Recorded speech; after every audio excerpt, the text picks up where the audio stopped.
m'apprête à numériser un négatif. Vous ne l'avez pas vu à la caméra, mais on a tout organisé le scan pour que l'image soit la meilleure possible. Ce qu'il me reste à faire, c'est d'enlever la paroi, celle-là ici, pour avoir accès aux deux lumières, pour qu'on puisse vraiment voir que c'est un négatif et l'avoir le plus clair possible. Mais j'en suis rendue là dans mes démarches. David, qu'est-ce que je fais par la suite? Donc, il faut juste le mettre, en fait, sur notre vitrine. Mais le problème, de quel sens? Parce qu'un négatif, si on le met à l'envers, en fait, on va voir l'image aussi, mais on va le voir à l'envers un peu comme les ambulances, en fait, c'est écrit à l'envers sur... Donc, pour nous, en fait, c'est facile, c'est la partie plus opaque. Oui, celle-là, Ouais. vers le bas. Comme ça, en fait. OK, parfait. Alors, je vais juste... Je te conseille de le mettre plus en haut à droite, là où il y a la petite flèche. Parfait. Donc, il suffit juste de refermer le capot et de faire aperçu. Donc, on va avoir une première aperçu de l'image.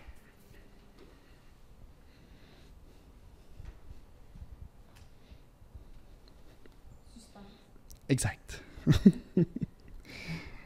Première numérisation de la journée, il faut qu'il s'initialise. On peut regarder...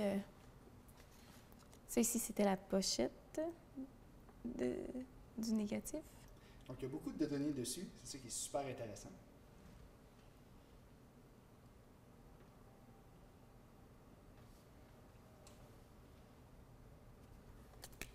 Oui, on patiente. Coupé au montage. Ouais.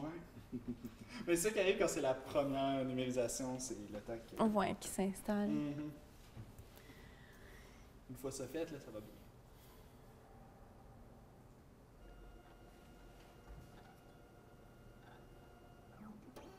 Oh!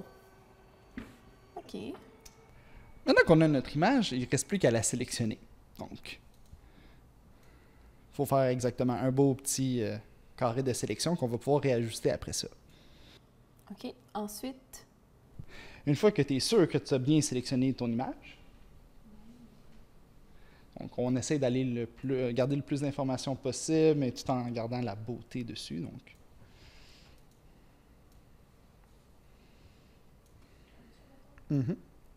On peut faire numériser en bas à droite.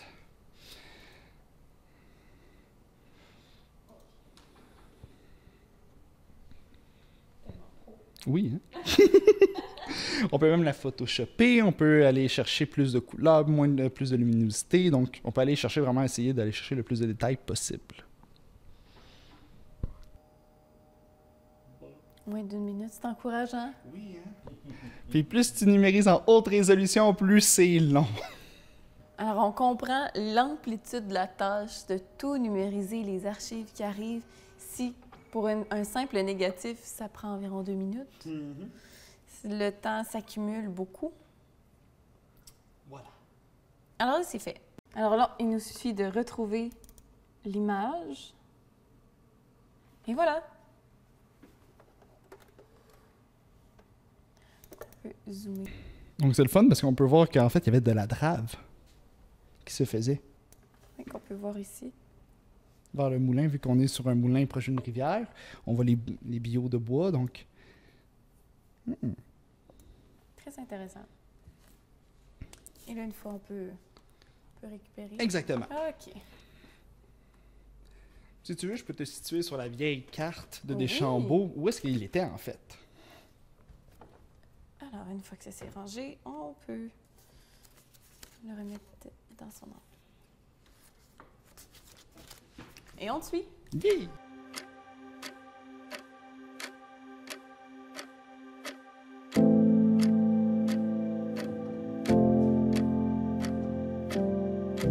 Donc, selon l'inventaire, la carte de Deschambault, elle apporte le numéro 015. OK, donc, ça, je vais trouver ça au début. Là, j'ai 012 ici. 004. 315. Non plus. 315 non plus, hein? 002. Ah! 0015. Yeah! Parfait.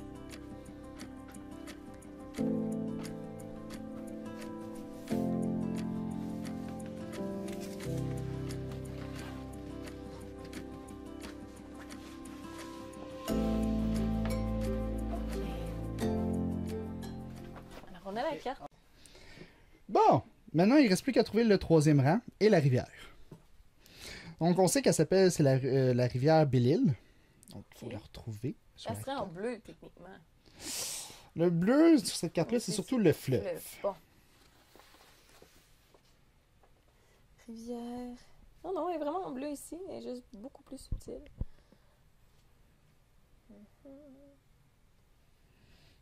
Ah, tu gèles.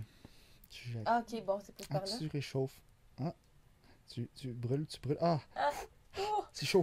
Ça me stresse. Rivière Belle-Île, ok. Good! On l'a trouvé. Il ne reste plus qu'à suivre puis essayer de trouver le troisième rang. Et le troisième rang va être identifié. S'il est identifié. Ah bon, ok, c'est encourageant. Mais les numéros qu'on voit ici, 368, 366, etc. C'est les lots. C'est les lots. Ah bon, ok, alors ce n'est pas les rangs. C'est les lots, la numérotation des lots à l'époque. Donc on la suit. On devrait être pas loin de la troisième concession, justement. Donc là où ça va croiser la route. Juste là. Ok, Et donc on serait à peu près. Le moulin serait donc à ce niveau-là à peu près. ici. Dans ce coin-là. Ok.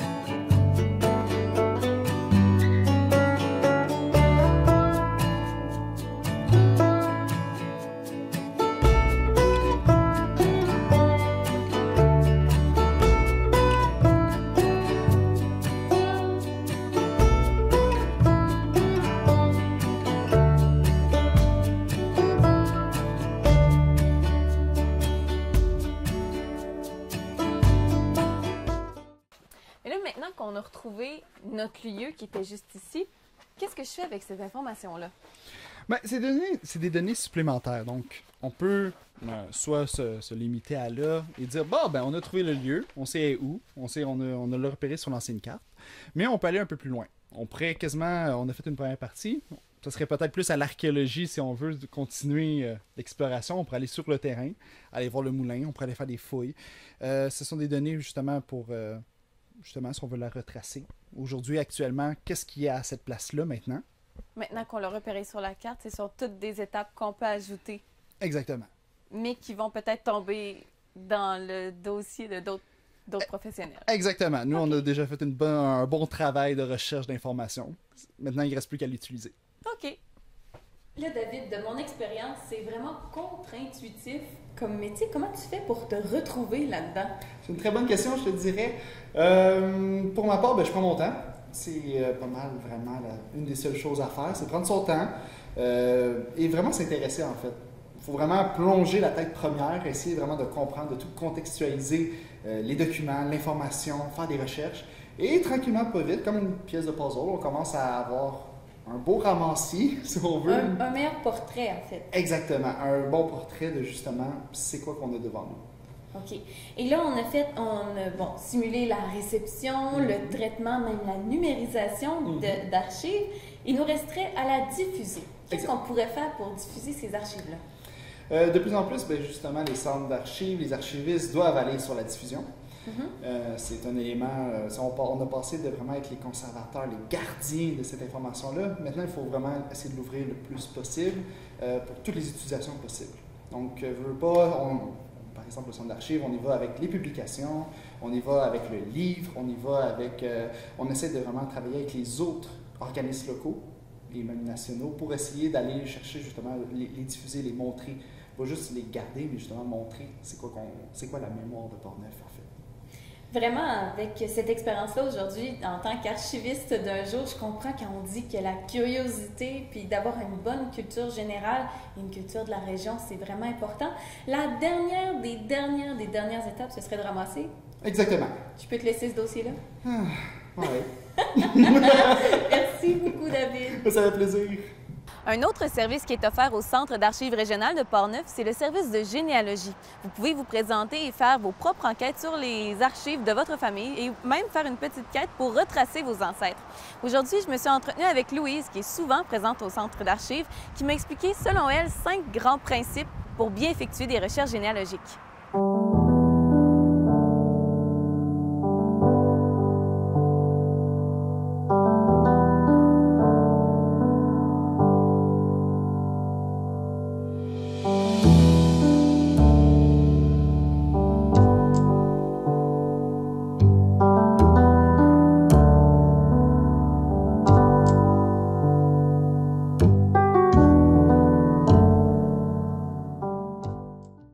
Louise, j'aimerais que vous m'expliquiez comment vous avez commencé à faire des recherches en généalogie. Bien, il y a plusieurs années, ma grand-mère avait 90 ans. Je suis née à Montréal, puis je lui ai demandé où elle était née. Puis elle me dit, je suis née à Saint-Bernabé, dans le bout de Yamachiche. Je dis, Puis elle m'a expliqué comment ça qu'elle s'est ramassée à Montréal. C'est que son père, à un moment donné, il y avait une ferme, mais probablement que c'était pas rentable. Alors, ils ont tout vendu. Puis ça payait juste les billets de train pour se rendre à Watertown, au Connecticut, pour travailler dans les filatures de soie. Ma grand-mère adorait travailler là. Il y avait comme un petit village français. Il y a une dernière enfant qui est née là-bas. Mais il y a juste l'aînée qui était restée ici au Québec. Puis au bout de 2 ou 3 ans, l'aînée a écrit une lettre à son père comme quoi elle avait la tuberculose, elle était mourante. Puis elle voulait revoir son père avant de mourir. Fait que son père, il dit, on remballe toutes mes affaires, on s'en va demeurer à Montréal. Mais ma grand-mère, ses sœurs auraient aimé continuer à travailler là-bas, mais elle me dit non, il n'y en a pas question, on va demeurer à Montréal. Alors, bon, en tout cas, c'est resté comme ça. Puis j'aurais aimé ça d'en savoir plus, puis aller visiter le village de ma grand-mère. Puis mon ami qui est décédé aujourd'hui, à un moment donné, lui, faisait beaucoup de moto, moi, je faisais du vélo. Fait qu'il cherchait des raisons pour m'intéresser à la moto. Il dit, est-ce que tu aimerais ça qu'on aille voir le village de ta grand-mère? Je dis oui! C'est que là, c'est là que j'ai commencé à faire de la généalogie, puis là, je suis tombée là-dedans à plein pied. Puis, finalement, on a fait j'ai fait un montage plus tard avec toute la famille, il m'a fourni des photos c'était toute la famille qui sont partis aux États-Unis. Il manque juste Diana qui est morte de la tuberculose, qui n'est pas là-dessus. Alors, c'est vraiment parti d'un intérêt personnel, d'une histoire de famille, cette épopée-là. Oui, vraiment. Ensemble, on va passer à travers des grands principes de la recherche généalogique, à commencer à l'importance de faire confiance à ses intuitions, mais il faut valider aussi ses intuitions. En plein ça. Je pourrais donner un exemple flagrant de ça. J'avais commencé des recherches aux Archives nationales. Puis j'avais un ancêtre. Dans ce temps-là, on n'avait pas, c'était pas indexé comme c'est aujourd'hui dans les grands sites de généalogie. Il n'y avait pas Internet vraiment. Alors il fallait chercher dans les registres. Puis j'avais un Sulpice Richard. Je trouvais vraiment pas que j'avais le village de naissance de ses parents, mais lui, je ne le trouvais pas nulle part. Du coup, je me suis dit, qui est né à Saint-Sulpice? Là, le monde autour de moi dit, mais voyons donc.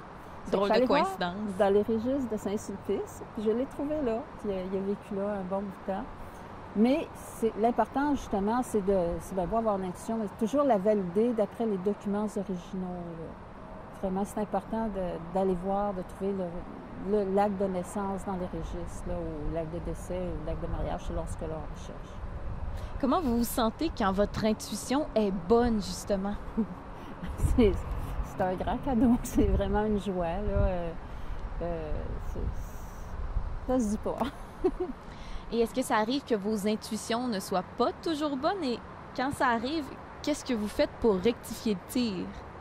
En recherche, c'est un peu comme quelqu'un qui s'en va en bateau à voile. Il faut louvoyer.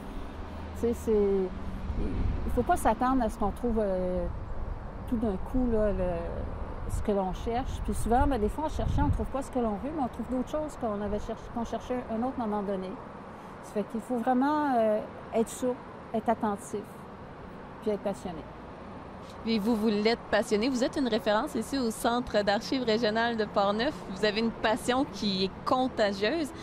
Qu'est-ce que vous aimez quand vous aidez les gens à faire de la recherche généalogique? Ben, moi, quand je fais de la généalogie, je sens les gens. Tu sais, je vais dans les actes, puis j'ai l'impression que je les rencontre, tu sais, d'une manière, dans leur milieu de vie. Puis, alors, quand j'aide quelqu'un à trouver ses ancêtres, ben, pour moi, je sais pas, c'est comme, c'est une marque de confiance qu'il me fait, puis c'est un cadeau que je me fais en faisant la recherche avec cette personne-là. Et en plus d'avoir un bon pif, des bonnes intuitions, vous avez une mémoire photographique qui vous permet de retrouver rapidement certains éléments. Comment vous l'utilisez? À quel point ça vous est utile? Ça m'est utile à tous les instants, je pense, mais moi, je dis qu'à la naissance, on a tous des atouts. On reçoit comme des cartes. On peut considérer la vie comme un jeu de cartes, mais on reçoit toutes des cartes différentes. Puis moi, ben, c'était dans mes cartes d'avoir une mémoire photographique. Puis, ben, c'est ça. Ça me fait utile.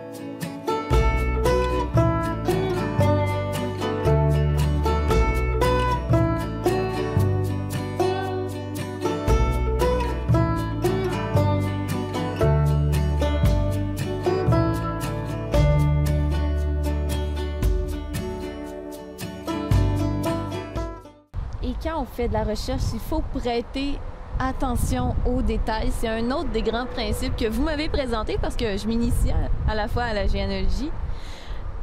Pouvez-vous m'expliquer pourquoi c'est important d'accorder autant d'importance aux détails quand on fait des découvertes? Bien, c'est parce que des fois, un petit détail, ça peut me permettre, ça peut me donner des pistes parce qu'on est tout le temps à la recherche. Puis même dans les sites généalogiques qui sont indexés aujourd'hui, il y a souvent des erreurs de lecture des prénoms, des noms, familles. Alors, c'est pour ça que c'est important d'être attentif à tout ce qui peut valider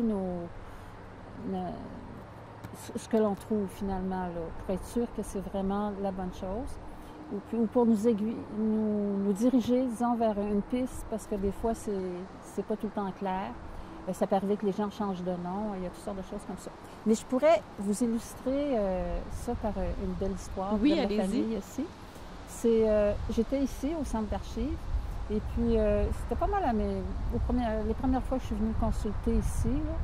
Puis il y avait un répertoire des mariages du village de l'Acadie que j'ai consulté parce que je savais que mon arrière-grand-père était né dans ce village-là. C'est un village dans la vallée du Richelieu, tout proche de Saint-Jean-sur-le-Richelieu, fondé par des Acadiens. J'ai trouvé les mariages que je cherchais dans le répertoire, puis je me suis dit, bien, plus tard, j'irai les chercher aux Archives nationales, parce que dans un répertoire, il peut y avoir des erreurs. Alors, c'est pour ça que c'est bon d'aller aux actes. C'est un autre exemple, là, que c'est tout le temps bon d'aller aux documents originaux. Puis, dans la préface, il y avait une note. Ça disait que il y avait un livre qui avait été écrit sur la paroisse de l'Acadie par l'abbé Albert Moreau. Je crois que c'était en 1908. Et puis que dans ce livre-là, il y avait toutes sortes d'informations sur l'église, le cimetière, les écoles, etc. Et également sur la généalogie des familles Roy et Brault. Et moi, mes Brault, ben, ils venaient du village de l'Acadie. Alors je me suis dit, ben, la prochaine fois, je vais aller aux Archives nationales, je vais m'informer s'ils ont ce livre-là. Alors, je ne sais pas combien de temps plus tard, là, je me suis rendue aux Archives nationales faire des recherches une bonne journée. Puis je suis allée du côté de la bibliothèque, puis j'ai demandé est-ce que vous avez ce livre-là en 1908, publié à Montréal? Fait qu'elle a dit oui, on l'a. Je dis est-ce que je peux le consulter? Elle a dit pas de problème. Fait qu'ils me l'ont sorti, je l'ai consulté, je suis allée voir tout de suite à la fin la généalogie. Il y avait une petite erreur, j'étais un peu déçue, mais il faut dire que dans ce temps-là, les gens n'avaient pas accès à tous les outils auxquels on a accès. On a une richesse incroyable de nos jours. Puis on est un pays où les archives ont été vraiment bien conservées, alors on est très chanceux. Fait que, bon, fait que je feuillette le livre comme ça, un peu distraitement. Tout à coup, je vois Monsieur et Madame Narcisse Brault, leur maison au village de l'Acadie. Fait que là, je me dis, ah oui. Puis, finalement, j'ai vérifié, puis c'était vraiment mes arrière-arrière-grands-parents, les parents de mon arrière-grand-père. Alors, mais j'ai agrandi la photo. Fait que c'était cette photo-là. Alors ça, c'est mes grands-parents. Et puis, ça, c'était leur maison. Et ce sont des photos qui se sont retrouvées dans ce livre-là par erreur, si je comprends bien? Mon arrière-grand-père a eu 5 enfants qui étaient des religieux.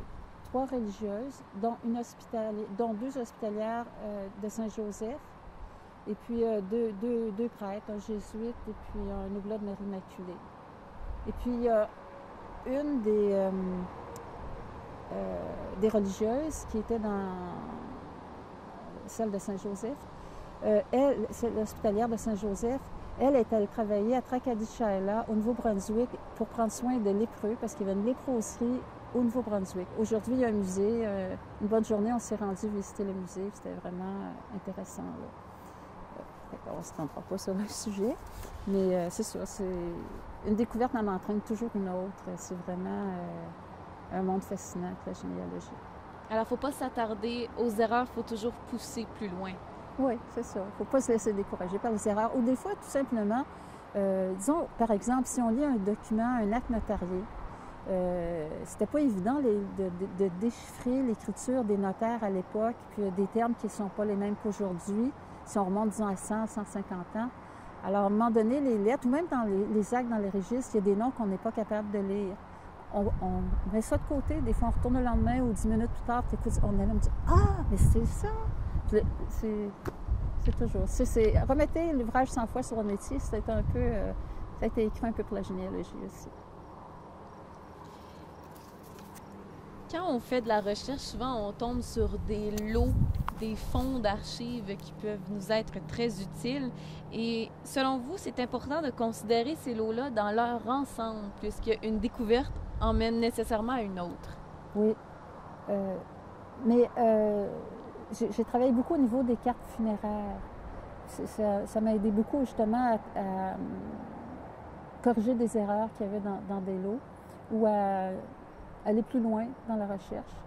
Puis j'aimerais avant peut-être expliquer comment j'ai commencé à travailler au niveau des cartes funéraires. Oui, allez-y.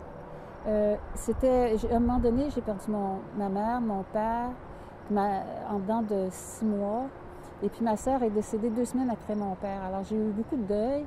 Puis le lendemain des funérailles de ma sœur, j'ai décidé de m'en aller me reposer quelque part. Mais là, il y avait un marché aux puces, à l'endroit où j'avais décidé d'aller me reposer. Fait que j'avais vraiment pas envie d'être dans une ambiance de marché aux puces. Alors je me suis en allée dans les brocantes, j'ai cherché un peu partout, puis j'ai flâné. Puis j'ai trouvé un lot de cartes funéraires. Puis il y avait une dame là-dessus que je trouvais vraiment jolie, qui m'inspirait. Excusez. Le vent oblige. Et puis, bon, c'est ça. Alors, je suis repartie avec le lot, puis, je sais pas, le visage de cette dame-là me donnait du courage. Puis finalement, je me suis rendu compte, en demandant un renseignement auprès d'une amie, que c'était sa grand-mère, qui était morte toute jeune, à l'âge de, je crois, 27 ou 28 ans. C'est ça. J'ai la photo, là, je vous la montrerai tantôt. Alors, encore une fois, l'intuition et être au bon endroit au bon moment, ça vous a amené à collectionner éventuellement les cartes funéraires? Oui, parce que je me suis rendu compte que c'était vraiment des outils vraiment fantastiques. Il y aurait justement un autre exemple. C'est un monsieur... c'est un lot d'une amie. Elle m'a prêté plusieurs photos. Et puis, il y avait une photo qui était identifiée au nom de Vitaline Julien et son époux. J'avais la carte funéraire de son époux, ça se ressemblait. Mais à un moment donné, en travaillant dans ce lot-là, je vois une autre carte funéraire. Puis là, je me suis rendu compte que la photo, dans tout le lot, c'est la seule photo qui était mal identifiée. Et puis, parce que, justement, très souvent, une carte funéraire, il y avait les anciennes cartes funéraires, il y avait une petite photo grande comme l'ongle du pouce. Et puis, ces photos-là étaient extraites généralement de photos de famille ou une photo de mariage, parce que les gens ne prenaient pas des photos souvent dans ce temps-là. Alors, les mêmes photos pouvaient être réutilisées. Alors, souvent, sur une petite carte funéraire comme ça, on a un morceau de vie. Puis, c'est peut-être ce que je sens, c'est peut-être ce qui vient me chercher, là. Alors ici, tantôt, je parlais d'Estelle Alain, j'ai sa carte funéraire. Et puis, eh bien, la photo est extraite de sa photo de mariage. Ah. Elle est décédée à l'âge de 28 ans, c'est ça. Donc, elle est décédée très jeune. Alors, tu sais, c'est une photo qui en dit long, même si c'était toute petite. Alors, puis, ce qui est intéressant, c'est que ces photos-là, souvent, étaient prises avec les anciens grands négatifs. Alors, souvent, la qualité est vraiment bonne, là. C'est une petite photo, mais on peut l'agrandir puis avoir un très bon résultat aussi si on n'a pas la photo originale. Puis, ben, je peux vous montrer les photos, la photo de famille. C'était celle-là. Alors, la dame ici en bas, c'est elle qui a été identifiée comme Estelle Julien, puis son mari Frédéric Duchesneau.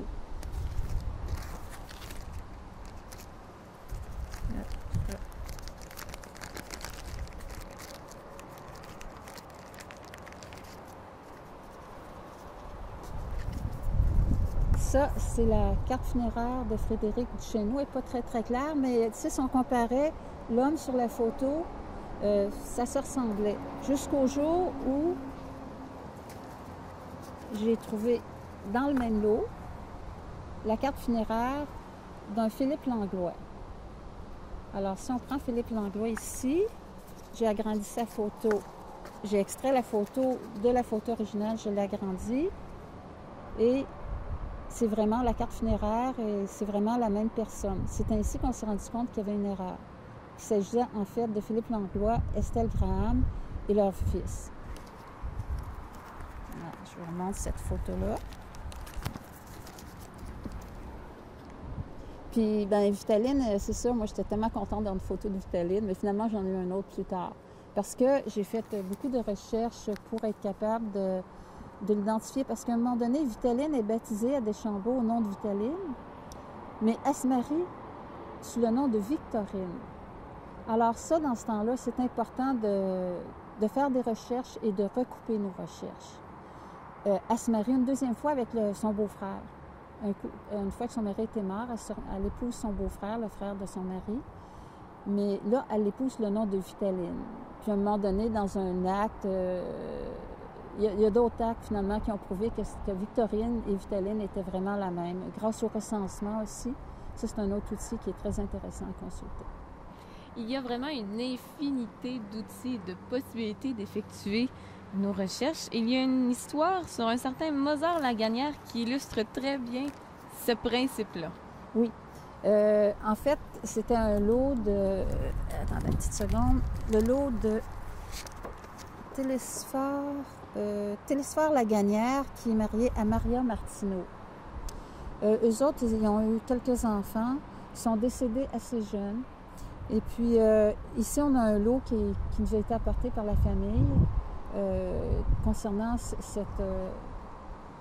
toute la famille, les parents, les grands-parents. Madame Louise, pour conclure cette émission-là sur la généalogie, qu'est-ce que vous auriez envie de dire aux gens qui hésitent à se lancer dans la recherche de leurs ancêtres et des archives de leur famille? Bien, je dirais que ça vaut vraiment la peine d'initier une quête dans ce sens-là, parce qu'on apprend d'où l'on vient. On voit tout ce que nos ancêtres ont fait. Ça nous rend plus riches, plus courageux, parce qu'on se dit, si on tout fait ça, bien, nous autres, on peut faire encore plus. C'est un voyage qui est vraiment très agréable à faire.